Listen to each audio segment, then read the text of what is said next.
आपको सबसे पहले निबंध क्या पढ़ना है, निबंध कि आपको कौन कौन से हमें पढ़ना है निबंध के बारे में। ठीक है, मतलब निबंध आपको कौन सा पढ़ना है। तो यहाँ पे देखिए, निबंध आपको सबसे पहले करना है एक तो प्रदूषण का। किसका करना है? प्रदूषण का। तो ये किस टाइप से लिख के आओगे आप? उसमें सबसे पहले लिखना रूपरेखा। ठीक है, तो रूपरेखा में आपका पहला पॉइंट आएगा हमेशा प्रस्तावना। ठीक है, सबसे पहले पॉइंट कौन सा लिखोगे? प्रस्तावना। उसके बाद दूसरा, प्रदूषण क्या है, यह प्रदूषण किसे कहते हैं, यह प्रदूषण का अर्थ क्या है, ये लिखना है।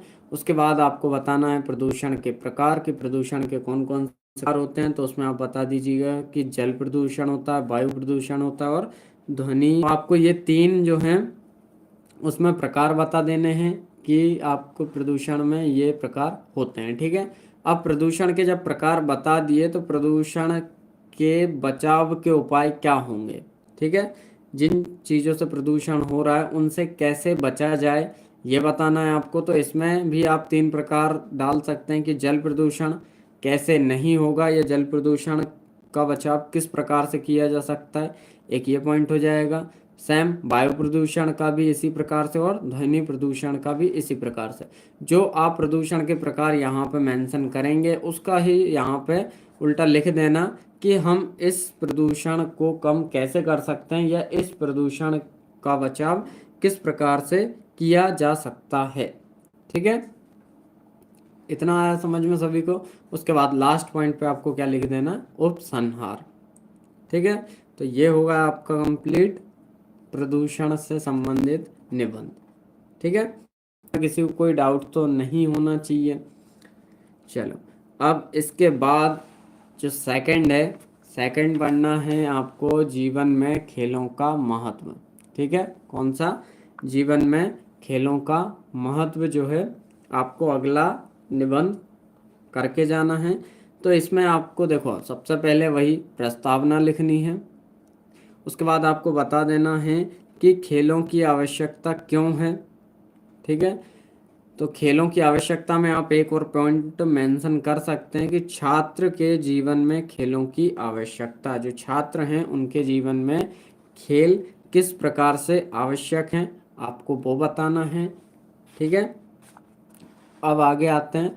तो तीसरा पॉइंट जो है उसमें आपको बताना है कि खेलों के फायदे, खेल खेलने से कौन कौन से फायदे होते हैं आपको वो बताना है। ठीक है, और खेलों के फायदे में भी आप 2 पॉइंट मेंशन कर सकते हैं, एक तो शारीरिक स्वास्थ्य और दूसरा मानसिक स्वास्थ्य।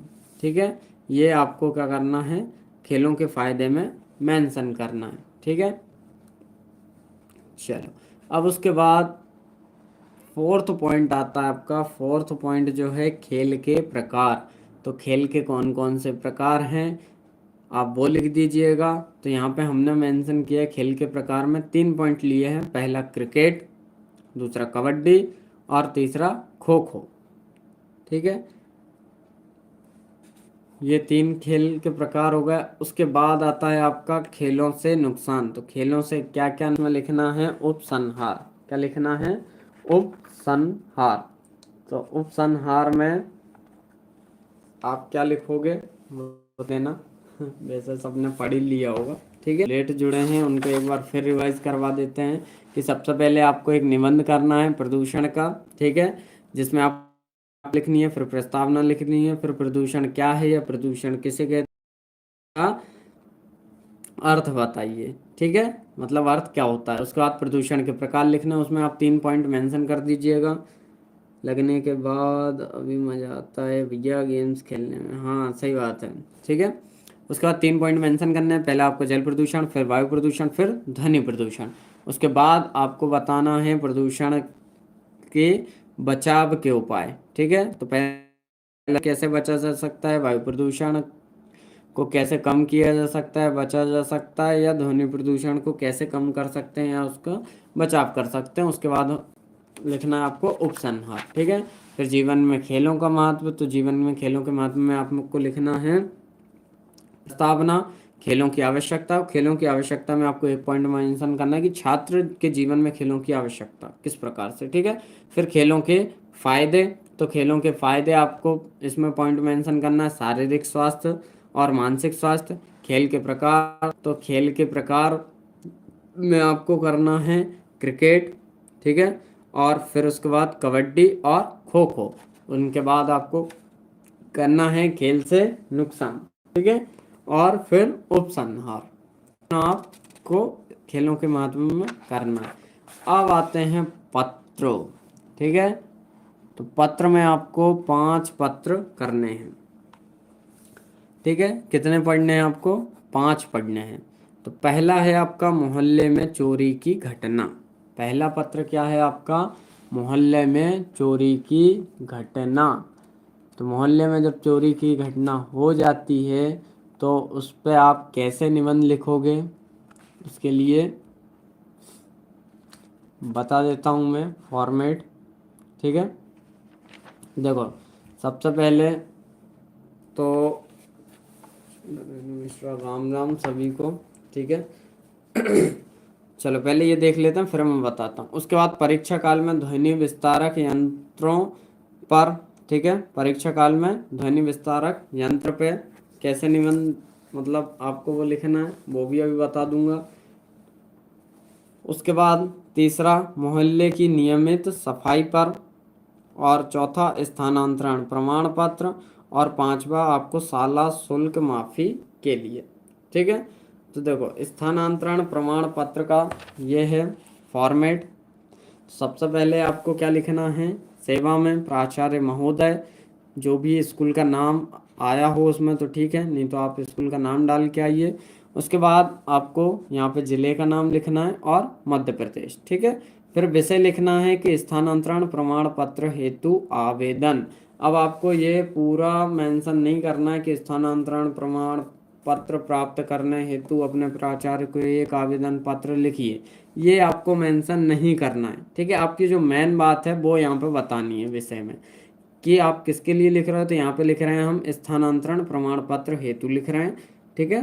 तो इतना आपको लिखना है। उसके बाद महोदय लिखने के बाद नीचे वाली लाइन से आप स्टार्ट करेंगे कि निवेदन है कि मेरे पिताजी का स्थानांतरण भोपाल हो गया या किसी अन्य शहर में होगा, जो आप लिखना चाहें, ठीक है। मैं आपकी शाला में कक्षा 10 भी, और आपका कोई सेक्शन है तो वो डाल दीजिए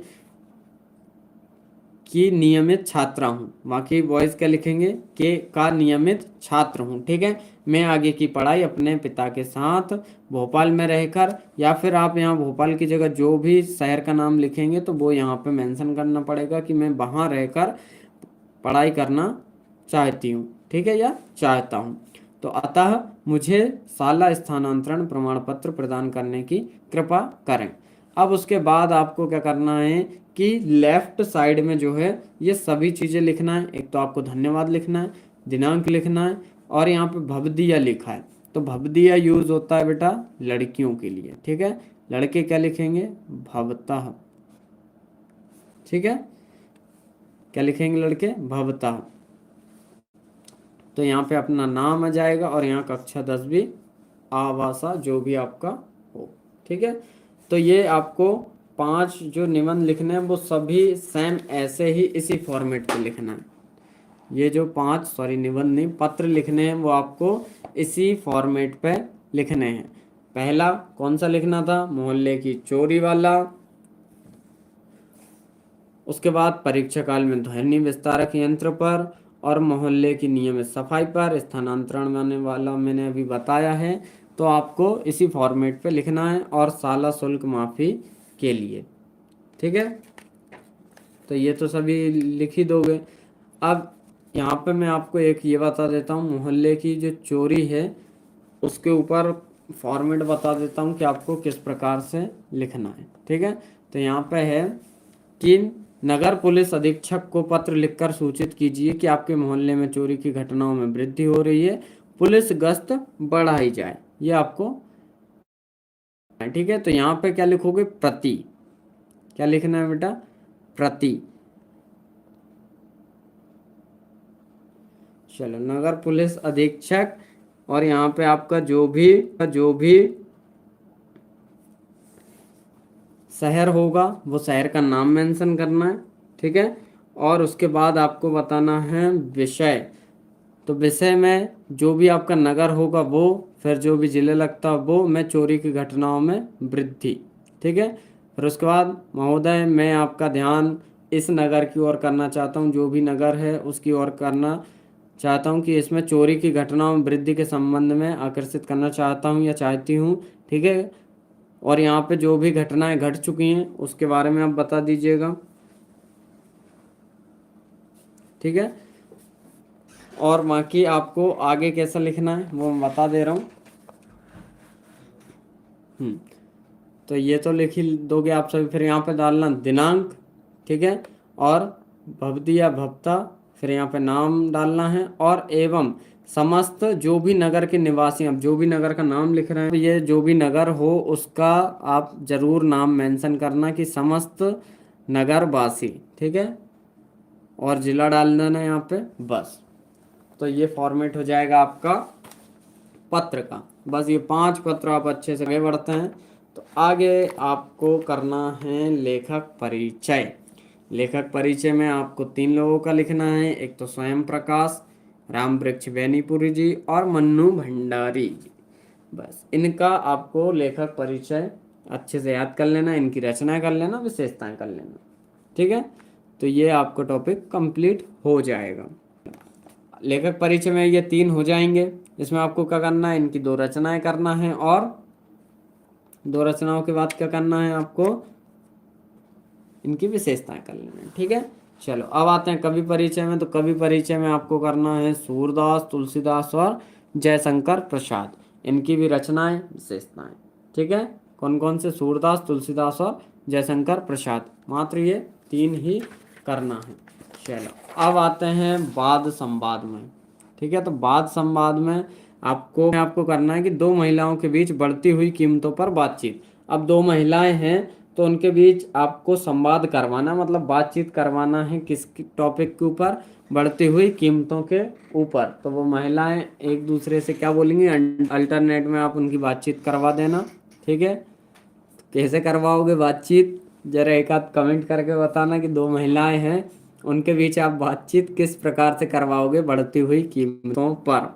और अल्टरनेट में करवाना, पहले एक महिला बोलेगी फिर दूसरी उसका आंसर देगी, फिर पहली फिर दूसरी, इस टाइप से करवाना है ना। नहीं तो पहले लिख दो एक एक की कि हाँ एक महिला बोलती जा रही फिर दूसरी बोलती जा रही, ऐसा नहीं करना, अल्टरनेट में करवाना है। ठीक है।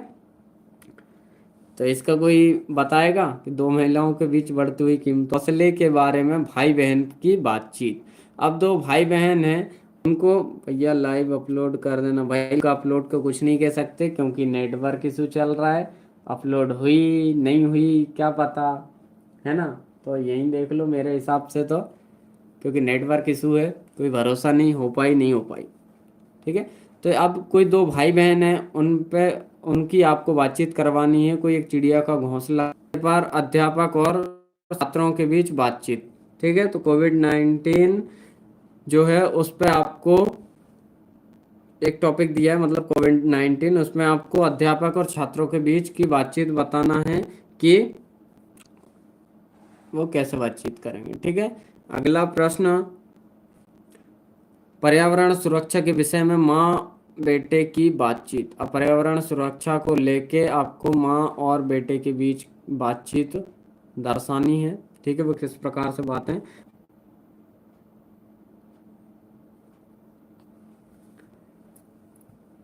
चलो ठीक है। उसके बाद अगला है बढ़ती महंगाई के संबंध में ग्राहक और किराना दुकान के मालिक के मध्य संवाद। ठीक है। बढ़ती महंगाई के संबंध में ग्राहक और किराना दुकान के मालिक के मध्य संवाद आपको बताना है। ठीक है। चलो अब अगला नेक्स्ट और लास्ट टॉपिक पढ़ लेते हैं क्योंकि नेटवर्क कुछ ज़्यादा ही आ और जा रहा है। चलो अनुच्छेद लेखन, अगला क्या पढ़ना है आपको, अनुच्छेद लेखन। तो अनुच्छेद लेखन में आपको सबसे पहले कर लेना है मधुर वाणी के ऊपर, फिर अनुशासन का महत्व दूसरा, और तीसरा आँखों देखा खेल का वर्णन। अब आपने कोई आँखों देखा खेल देखा हो तो उसका वर्णन कर देना, और फिर राष्ट्रीय एकता की आवश्यकता क्यों है ये भी आपको इस पे अनुच्छेद लिखना है। ठीक है। तो इतने टॉपिक आप अच्छे से कंप्लीट कर लीजिएगा। पहला मधुरवाणी, दूसरा अनुशासन का महत्व, फिर आंखों देखा खेल का वर्णन, राष्ट्रीय एकता की आवश्यकता। ठीक है, चलो तो आज की क्लास में बस इतना।